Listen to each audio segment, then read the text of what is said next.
오늘 우리에게 주신 하나님의 말씀은 야고보서 1장 5절에서 8절입니다. 찾으신 후 저와 여러분이 한 절씩 교독하시고 마지막 절은 합독하시겠습니다. 제가 가진 성경은 신약성경 371쪽이 되겠습니다.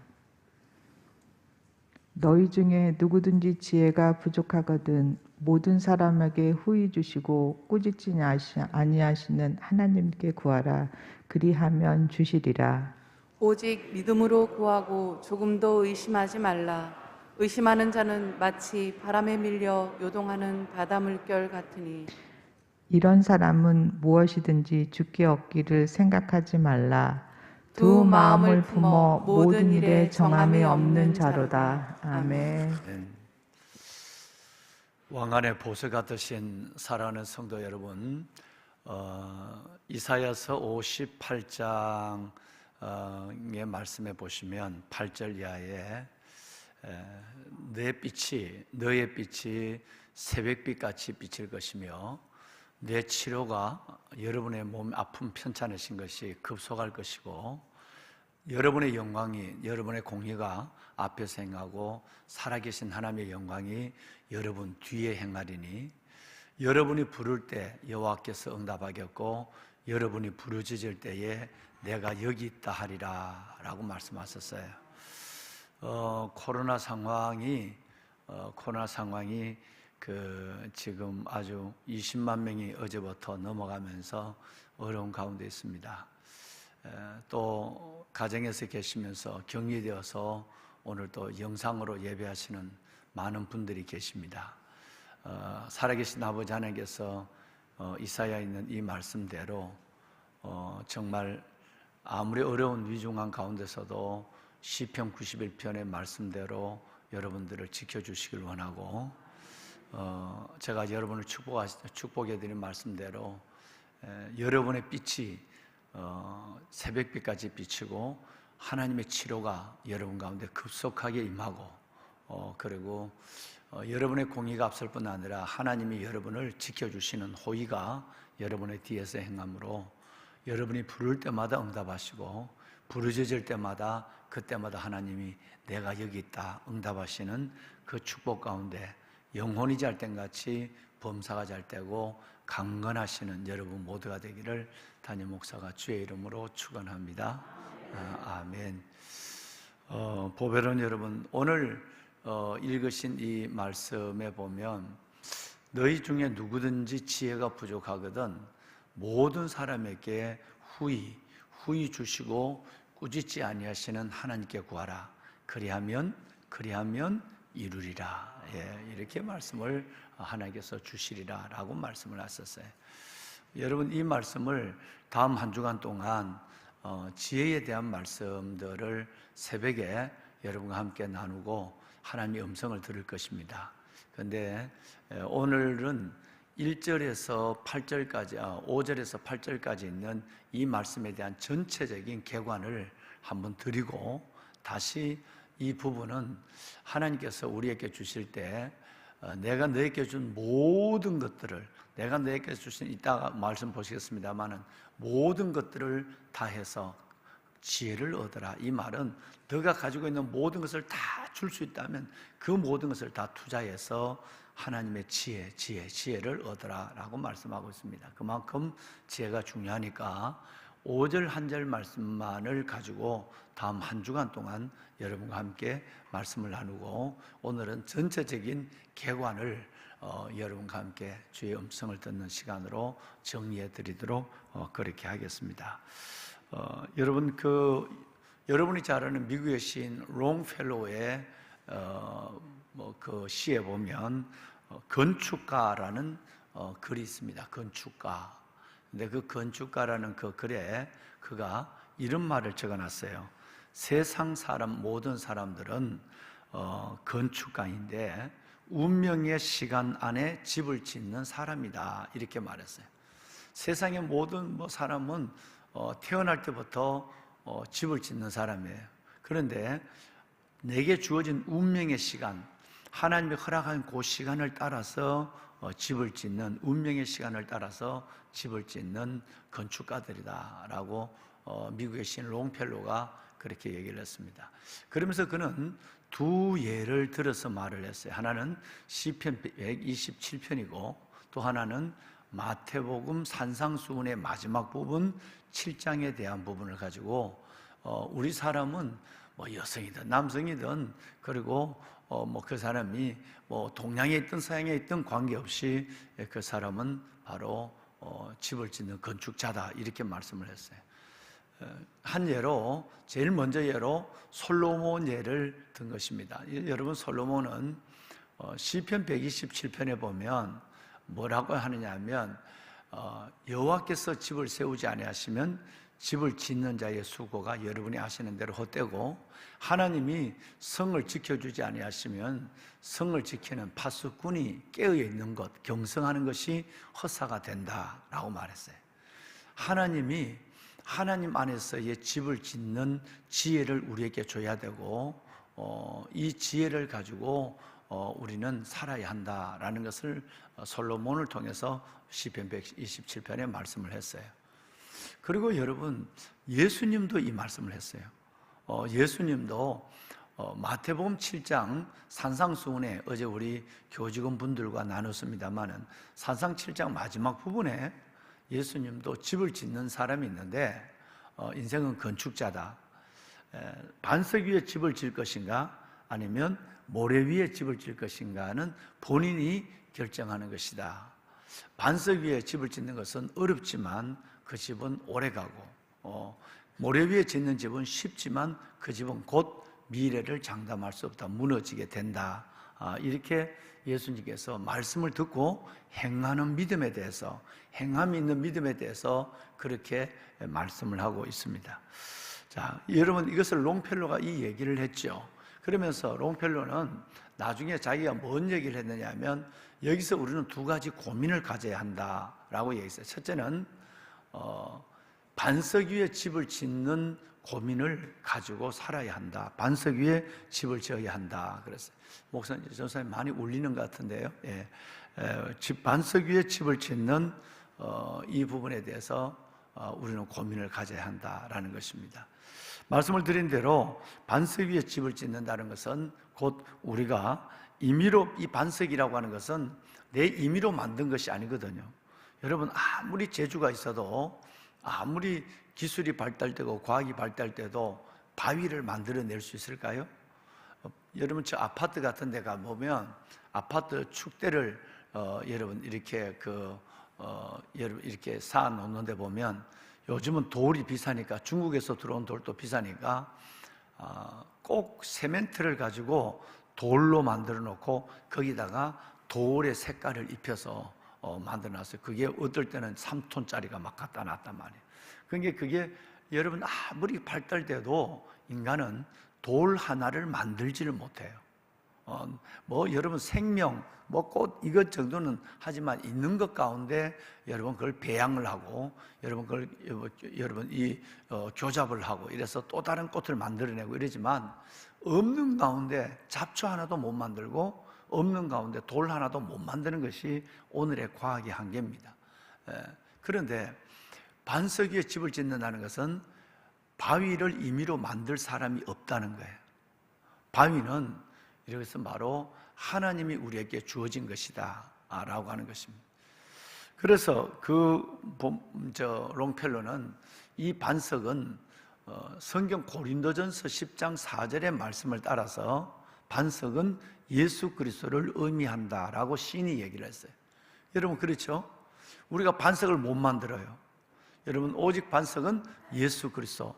그래서 고린도전서 10장 4절에 2주 전에 여러분 주일 낮예배 때 여러분과 말씀을 나눴지만 우리가 신령한 음식과 음료를 마시는 그것은 어디에서 나오느냐 하면 반석에서 나오는데 이 반석은 곧 예수 그리스도라 그랬어요. 그리스도의 반석, 우리가 만들지 않는 반석, 우리가 만들 수 없는 반석, 하나님이 온전히 주신 이 땅의 선물인 그리스도 예수의 반석 위에 집을 짓는 자가 되어라 라고 하는 것입니다. 여기에서 이 집은 후회함이 없다라고 하는 거예요. 이사야 26장 4절 말씀에 보면 너희는 여호와를 영원히 신뢰하라. 영원히 하나님을 신뢰하라. 그리고 여러분, 우리가 하나님께서 주신 모든 힘을 다해서 영원한 반석, 우리 주 예수 그리스도의 영원한 반석을 향하여 우리의 삶을 살아가라 라는 말씀을 이사야 26장 4절에 말씀했어요. 영원히 신뢰할 영원한 반석이 우리 하나님이신 줄 믿습니다. 하나님은 영원히 신뢰할 영원한 반석이십니다. 우리 주 예수 그리스도도 영원히 신뢰할 영원한 반석, 모든 인류의 집을 지켜도 넉넉할 반석이시고 모든 인류를 먹이고도 남을 수 있는 풍성한 물을 가지고 있는 생수를 품고 있는 반석이 바로 예수 그리스도다라고 하는 것입니다. 보배는 여러분, 롱펠로의 이 얘기처럼 우리는 집을 짓는 일생을 건축가로 살아가면서 지혜를 가져야 됩니다. 하나님 앞에 나는 지금 모래 같은 집, 있는 것 같지만 쉬운 것 같지만 무너지는 세상의 가치관, 세상의 세계관에 집을 짓는 것이 아니라 내 욕심과 계획에 집을 짓는 것이 아니라 오직 하나님 예수 그리스도의 반석 위에 집을 짓는 이 지혜로운, 좀 더디지만 힘들지만 영원한 집을 짓는 반석, 여러분 이것을 가리켜서 진정한 지혜라고 말하는 것이죠. 여러분에게, 저에게 이 지혜를 가지고 아름다운 집을 짓는 여러분의 인생, 저와 여러분의 남은 생애가 되기를 이 말씀으로 축원합니다. 아멘. 자, 보배로운 여러분, 그렇다고 한다면 이 지혜는 어제 말씀을 드렸지만 이 지혜는 세 가지가 있어요. 첫 번째 지혜가 뭐냐 하면 바로 하나님의 뜻을 분별하고 하나님의 뜻을 순종하고 하나님의 그 놀라운 계획을 깨달아가는 지혜입니다. 그래서 하나님을 아는 지혜예요. 그 다음에 두 번째 지혜는 사람이 만든 논리와 이치를 깨닫는 지혜, 즉 학문의 지혜입니다. 세 번째 지혜는 오늘 우리가 지금 보고 있는 이 지혜인데, 이 지혜는 고난, 내게 닥쳐오는 이 고난의 의미가 뭔지, 이 고난을 통해서 하나님은 어떤 계획을 갖고 있는지, 제가 긴 시간 여러 번 설교를 했지만 이것을 깨닫는 지혜입니다. 듣기만 하는 것이 아니라 그것을 내가 받아들이는 거예요. 아, 내게 오는 시련은 이런 하나님의 의도를 가지고, 이런 하나님께서 목적을 가지고 내게 이 시련을 주시는구나 라고 하는 그 시련의 의도와 그 시련의, 욥의 시련의 결말처럼 내 이 시련이 끝나면 어떤 하나님의 약속이 내가 모르는 약속이 반드시 있을 거야 라고 하는 그 하나님의 시련에 대한 결말을 깨닫는 지혜, 여러분 이것이 바로 세 번째 지혜입니다. 저는 여러분과 저에게 이 지혜가 위로부터 임할 수 있기를 바랍니다. 잠언 말씀에 보시면, 잠언 말씀 2장 6절에 보면 대저 여호와는 지혜를 주시며 지식과 명철을 그 입에서 내신다 그랬어요.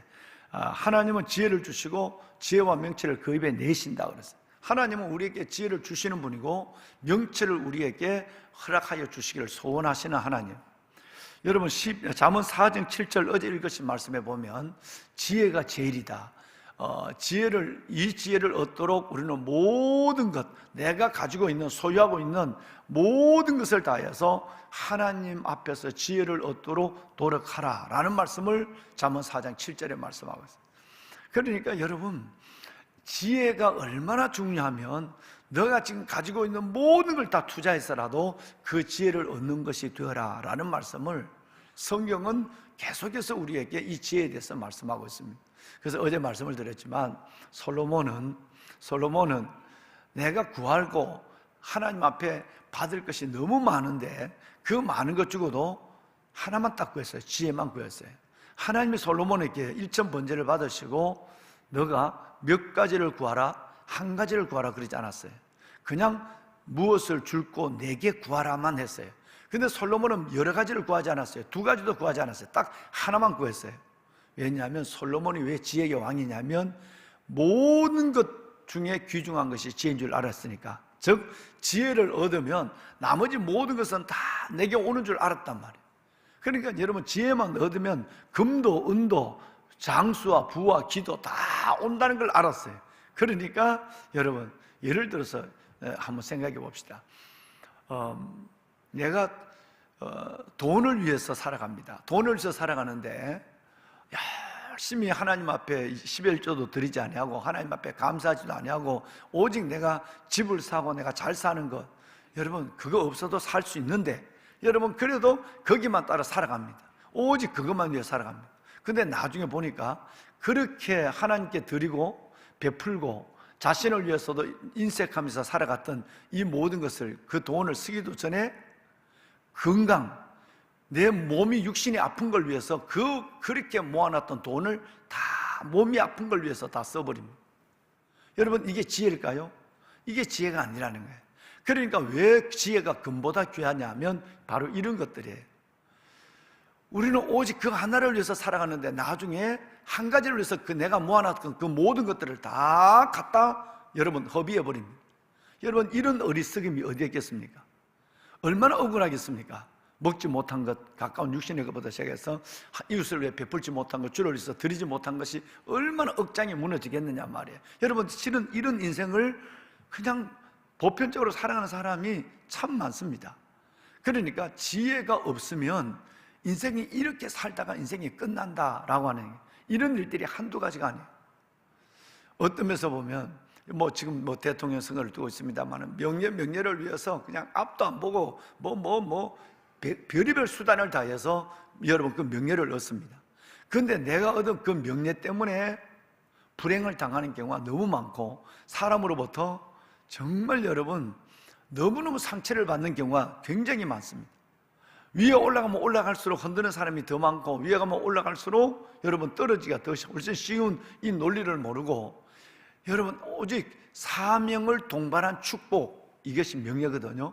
우리에게 주어진 모든 명예는 사명을 동반한 축복이에요. 사명은 빼버리고 축복만, 영광만 생각 위에 올라가다가 나중에 거기서 떨어질 때는 너무너무 회복할 수 없는 사람이 되는 경우를 우리는 굉장히 많이 봐. 근데 그건 내 일이 아니라고 생각하는 거예요. 여러분 지혜가 어디 있을까요? 그래서 솔로몬은 딱 하나만 구했어요. 지혜만 구했어요. 그러니까 하나님께서 뭐라고 하는 거, 참 잘했다.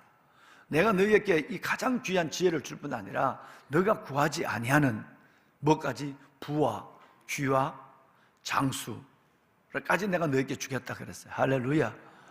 지혜가 얼마나 중요하다라고 하는 것을 우리는 말씀하고 있는 것입니다. 보배로운 사랑하는 귀한 성도 여러분, 그래서 우리는 이제 오늘 5절의 말씀대로 지혜를 구해야 됩니다. 하나님은 모든 사람에게 후히 주신다 그랬어요. 누구든지 지혜가 부족하다는 것은 이제 다음 주에 설교할 것입니다. 내가 먼저 이 지혜가 제일이라는 걸 깨달아야 되고, 내가 지혜가 필요한 사람이라고 하는 걸 알아야 되고, 그리고 이 지혜를 구하는 자가 되어야 된다라는 말이에요. 이 얘기는 이제 다음 주에 말씀을 드리겠습니다. 우선 결론적인 것은 뭐냐면 지혜를 구하라라고 하는 것입니다. 의심하지 말고, 하나님께 기도한 것을 의심하지 말고 지혜를 구하라라고 하는 것입니다. 여러분 7714 기도를 우리는 기억하고 있죠, 그죠? 77 기도가 뭐죠? 지난번에 우리에서 말씀한 분들이 계시는데 77 기도, 14 기도가 뭡니까? 1414 기도 했는데 참 감사합니다.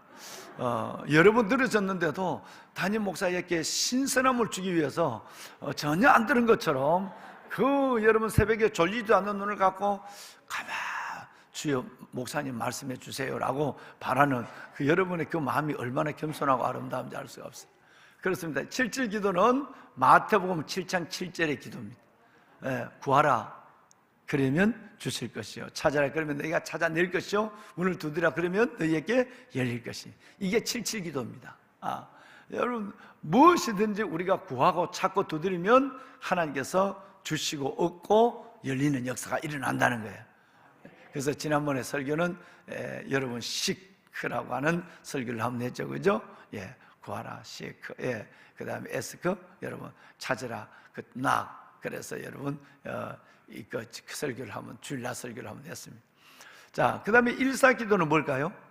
요한복음 14 기도입니다. 14 기도는 아마 또 최근에 들었으니까 말씀인데 한번 읽어볼까요? 시작. 구하면 내가 행하리라.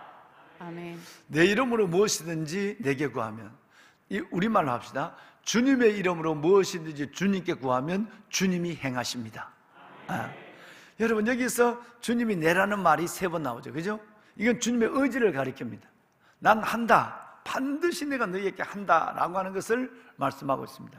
내 이름으로 무엇이든지 내게 구하면 내가 행하리라. 여러분, 이 말씀만큼, 마태복음 7장 7절의 말씀만큼, 여러분 14장, 요한복음 14장 14절 기도만큼, 77 기도, 14 기도만큼 분명한 약속이 있는 데가 어디에 있겠습니까?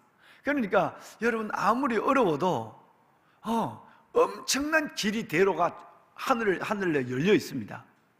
여러분, 기도하면 이 길을 열어주시고, 기도하면 이 모든 문을 열어주신다라고 했거든요. 그러니까 우리 그리스도인들은 절대 낙심할 필요가 없습니다. 절망 속에 힘을 아무 이유가 없습니다. 모든 문제보다 크신 하나님, 그분에게 문이 있습니다. 길이 있습니다. 하나님의 주시는 넉넉한 하나님의 은혜가 있습니다. 그래서 구하라, 찾으라, 두드리라. 내 이름으로 무엇이든지 내게 구하면, 주님의 이름으로 무엇이든지 주님께 구하면 주님께서 주시리라.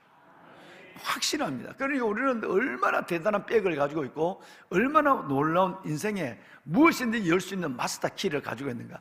예수 그리스도라고 하는 마스터 키를 가지고 있는 복된 사람들이, 그리고 행복한 사람들이, 염려 없는 사람들이 저와 여러분인 줄로 믿습니다. 아멘. 근데 여러분, 오늘 6절 말씀에 보면 이 부분에 대해서 의심하지 마라 그랬어요. 그죠? 6절 한번 읽어볼까요?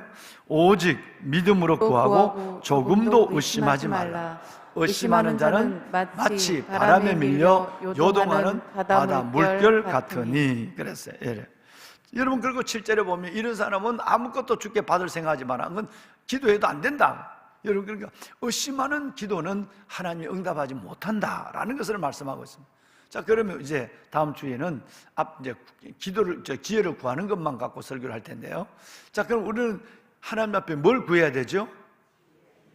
이제 지혜를 구해야 될 이유는 우리 모두가 하나님 앞에 어린아이임을 인정해야 돼요. 다음 주에 말씀드리겠지만, 주님, 저는 어린아이입니다. 출입을 알지 못합니다. 아무리 연세가 들어도 하나님 앞에 여러분이 어린아이라고 생각해야 돼요. 어린아이라고 생각해야 부모의 지혜를 구하니까요. 그러니까 뭐 내가 알 만큼 아는데, 살 만큼 살았는데, 나이 들 만큼 들었는데, 먹을 만큼 먹으면, 이런 생각하면 그 사람은 하나님 앞에 지혜를 안 줘요. 그러니까 늘 내가, 주님, 종은 어린아이라 출입을 알지 못하오니 라는 마음을 가지고 하나님 앞에 솔로몬의 마음을 갖고 있어야 된단 말이에요. 지혜를 구하는 겸손함이 있어야 된다. 교만한 사람은 지혜를 구하지 않는다는 거죠. 내가 다 아는데 뭘 지혜를 구해. 뭐 이렇게 되니까 이제 다음 주일날 제가 또 말씀을 드릴게요.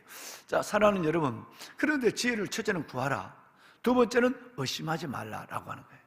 여러분, 이 말씀이 오늘 읽으신 말씀 속에 있습니다.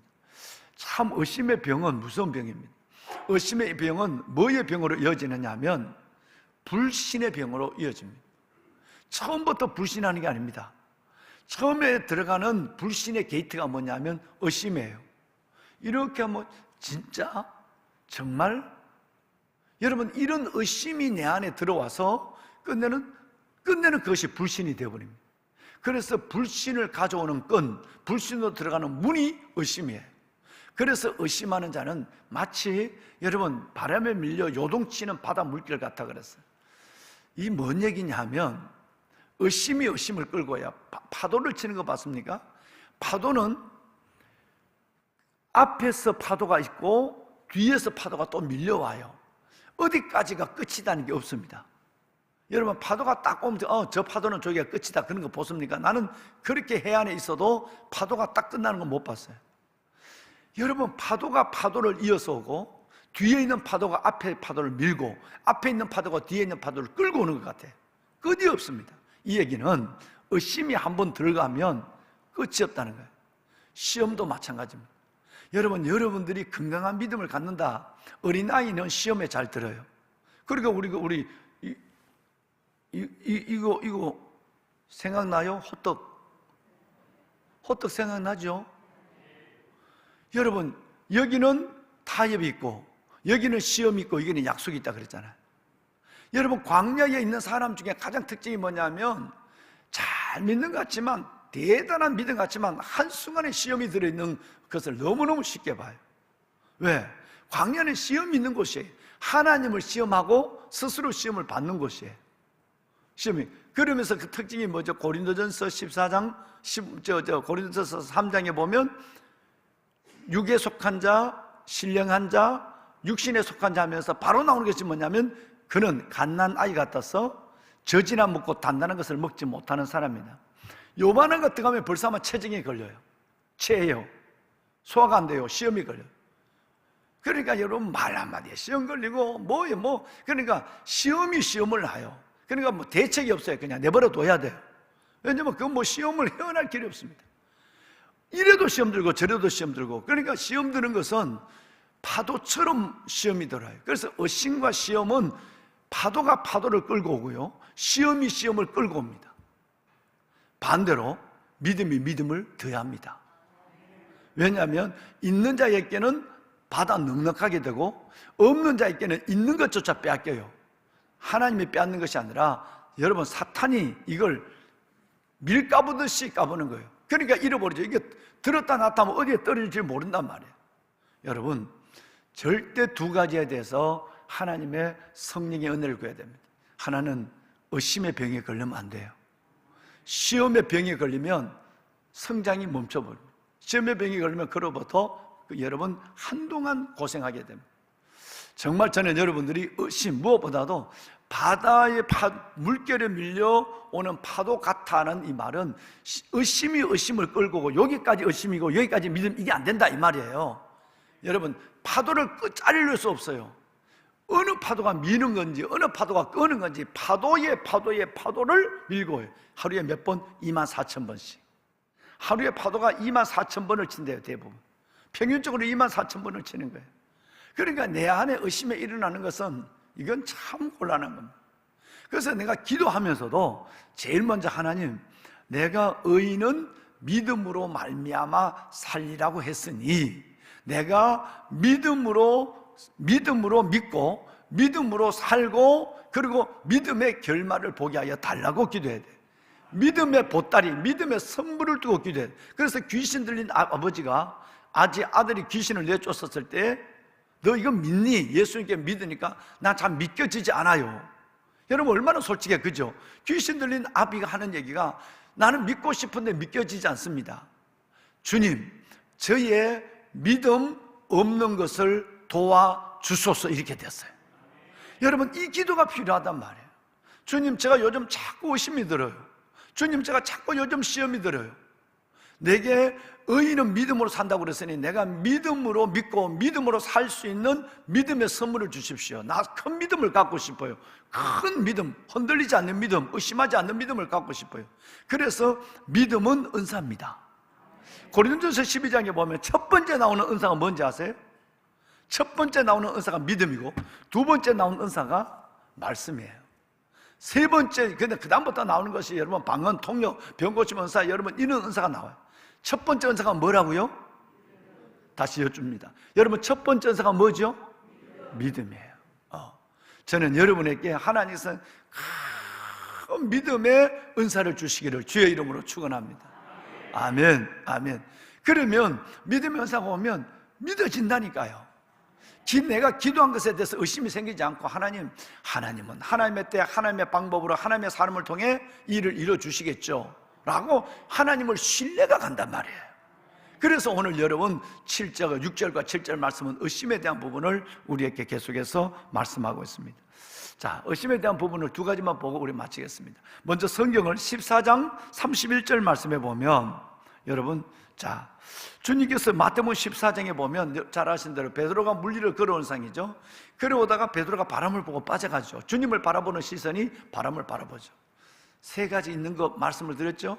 젊을 때는 뭐로 산다? 이것도 또 안 들은 것처럼 젊을 때는 시력으로 산다 그랬잖아. 나이가 들면은 시각으로 산다 그랬잖아. 시선과 여러분 이 젊을 때는 눈이 밝아요. 다 눈이 밝습니다. 젊을 때는 여러분 이 시력이 얼마냐, 시력으로 살아요. 다 보여요. 보이는 것만 보죠. 나이가 들면 시력은 떨어져도 보는 폭이 넓어요. 여러 가지를 보고 이렇게 저렇게 생각해요. 성숙해요. 시각이 읽어요. 나이가 들면 시각으로 살아요. 시각보다 중요한 건 뭐라고 그랬죠? 대상과 방향을 보는 시선이라고 그랬어요.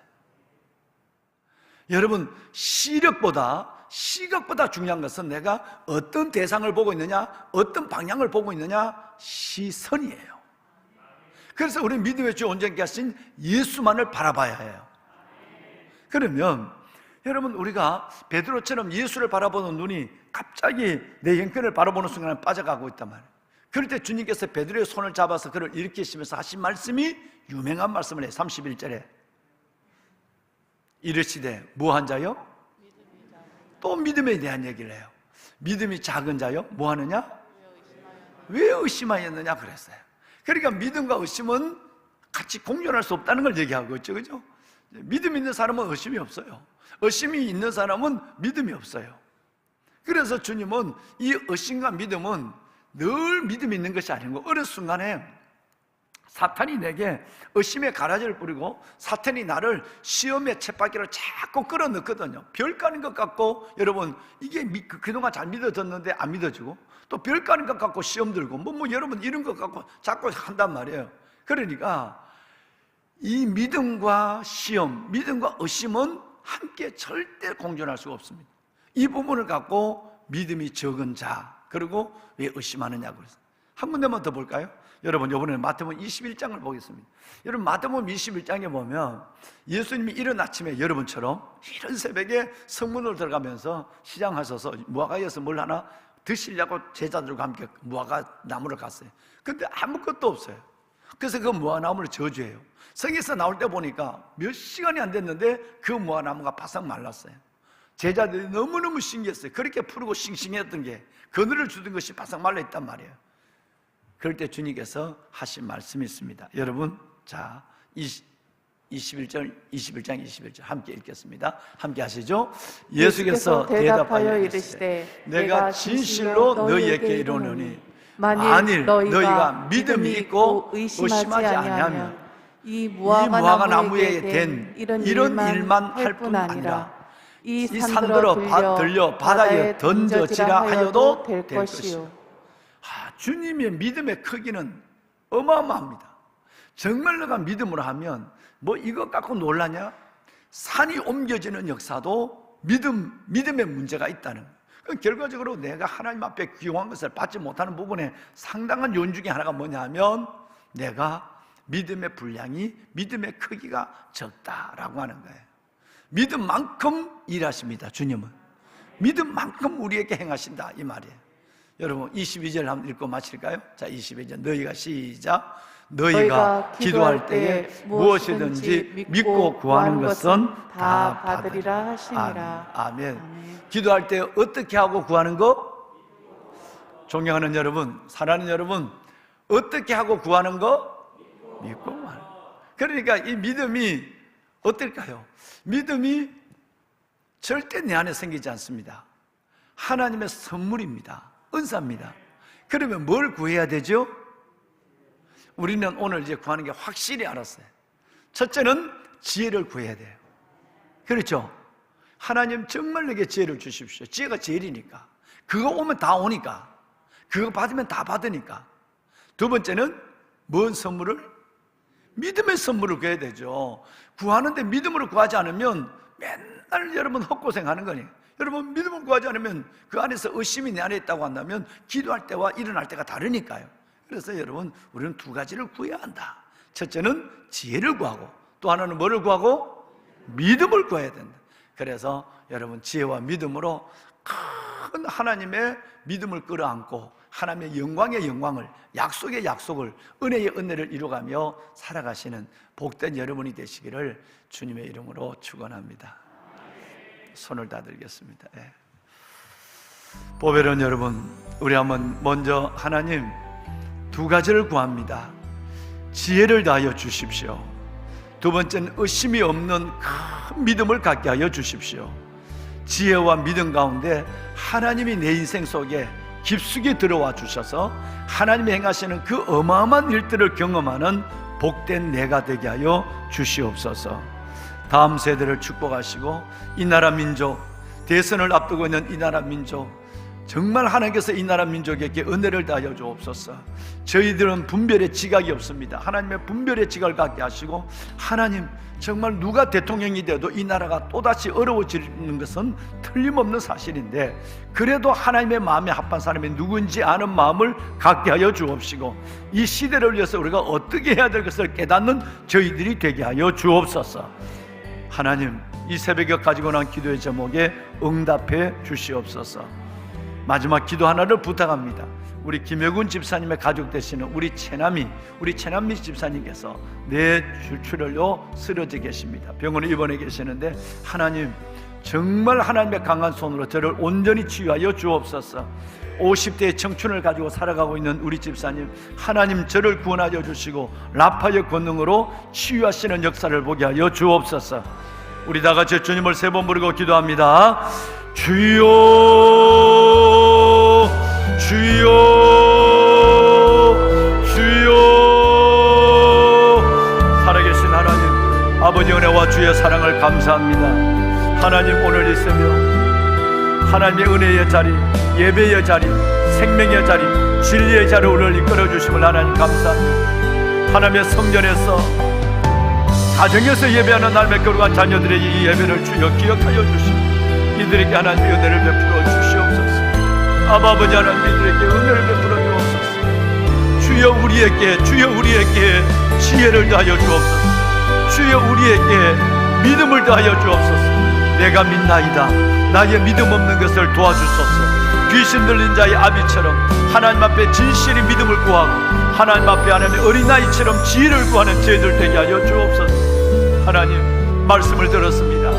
하나님의 이 귀한 생명의 말씀이, 선포된 하나님의 약속의 말씀이 우리의 영과 내 믿음의 파이를 기억하고 하나님의 지혜를 구하는 놀라운 지혜를 얻는 기도가 되게 하여 주옵소서.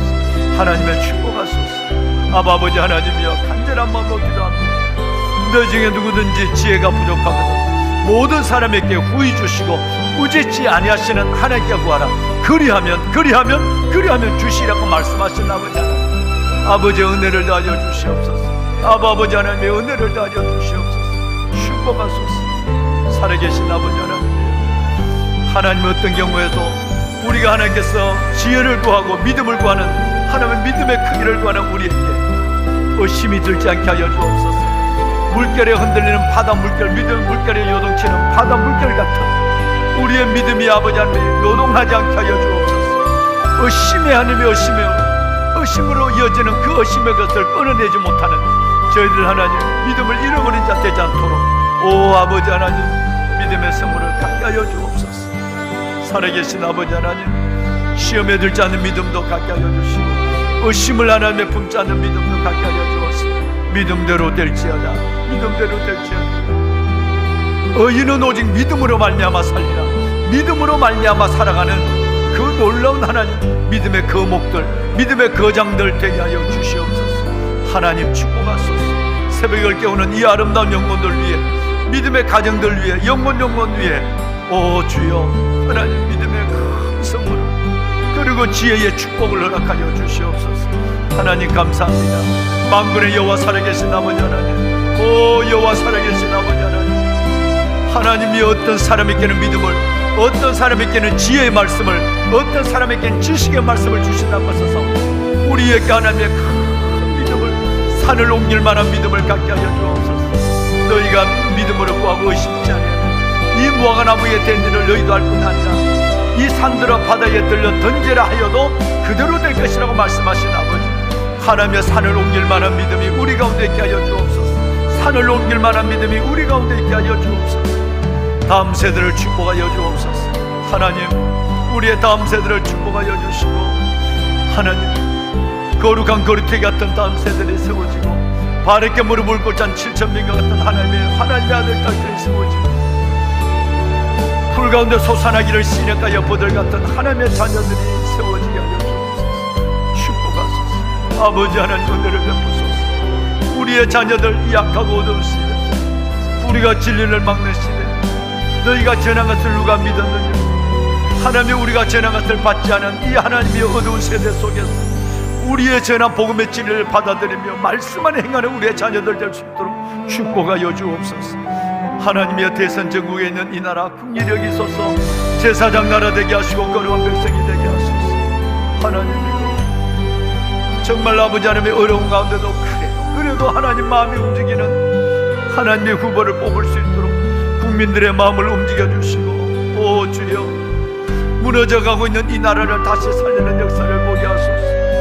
아버지 무너져가는 이 나라를 다시 살릴 수 있는 지도자가 세워지게 하여 주시고, 하나님을 두려워하는 지도자가 세워지게 하여 주옵소서. 진실한 지도자가 세워지게 하여 주옵소서. 하나님을 두려워하는 지도자, 진실한 지도자가 세워질 수 있도록 주여, 지금까지 그 마음이 없다면 지금부터라도 진실하고 지금부터라도 하나님을 두려워하는 마음을 갖게 하여 주옵소서.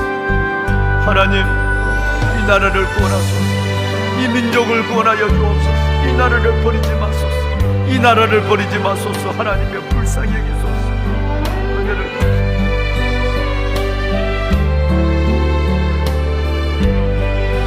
구하라 그리하면 너희에게 주실 것이요, 찾으라 그러면 너희가 찾아낼 것이요, 문을 두드리라 그러면 너희에게 열릴 것이라고 말씀하시니, 내 이름으로 무엇이든지 내게 구하면 내가 행하리라. 주님의 이름으로 무엇이든지 주님께 구하면, 예수님의 이름으로 무엇이든지 예수님께 구하면 예수님이 이루리라 말씀하여 주셨사오니 주시리라 말씀하소서. 하나님이여 주의 이름으로 주님께 구하는 주의 백성들에게 주님의 이름으로 주시는, 주님이 주시는 하나님의 응답의 기쁨을 보게 하옵소서. 하나님이여 축복하소서. 아버지여 축복하소서. 하나님이여 축복하소서. 아버지 은혜를 다하소서.